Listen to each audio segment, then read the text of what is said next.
প্রিয় দর্শক, আজকে থেকে শুরু হচ্ছে 4 দিনব্যাপী বিনিয়োগ সম্মেলন বাংলাদেশ ইনভেস্টমেন্ট সামিট 2025।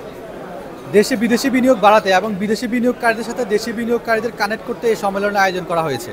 এবারের সম্মেলনে চীন, যুক্তরাষ্ট্র সহ 50টির বেশি বিনিয়োগকারী দেশ অংশগ্রহণ করছে।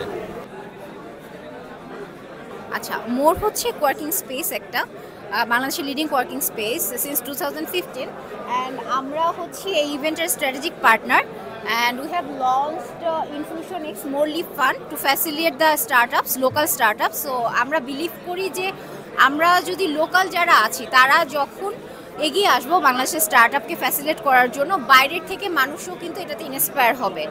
হ্যাঁ, সো আমরা যে শুধুমাত্র টাকা দিয়েই যে এখানে ফ্যাসিলিটেট করছি তা না, আমরা space and we have so many service range, right? So এটাই আমরা এখানে হচ্ছে অরেঞ্জ কর্নার্সের একটা ফান্ড ম্যানেজার। আমাদের আরও দুইজন পার্টনার আছে, YY ventures and BYLC, in collaboration with Netherland embassy. আমরা হচ্ছে অরেঞ্জ কর্নার্সের একটা প্রোগ্রাম রান করতেছি এখানে।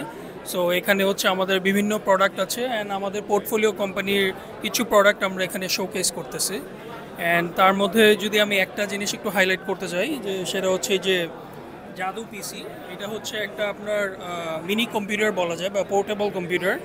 আপনার জাস্ট হচ্ছে একটা মনিটর লাগবে আর হচ্ছে আপনার কিবোর্ড আর মাউস লাগবে, তাতেই হচ্ছে আপনি এই প্রোডাক্টটা কম্পিউটার হিসেবে আপনি ইউজ করতে পারবেন। অ্যান্ড এটা খুবই চিপ। আপনার এই মডেলটা আপনার 10 to 15,000-এর মধ্যে আপনারা পেয়ে যাচ্ছেন। আর এই ভার্সনটা হচ্ছে আপনার আরও লাইট এবং আরও চিপ। এটা হচ্ছে around 5 to 7,000 and very budget friendly. And এটা হচ্ছে মেইনলি হচ্ছে স্টুডেন্টসদের জন্য হচ্ছে প্রিপেয়ার করা হচ্ছে।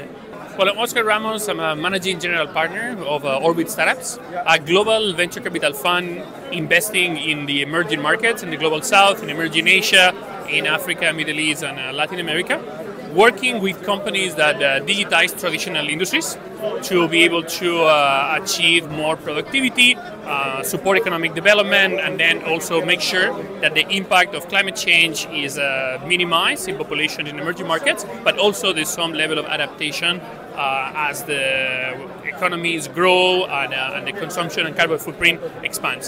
We have already invested in 6 companies in Bangladesh.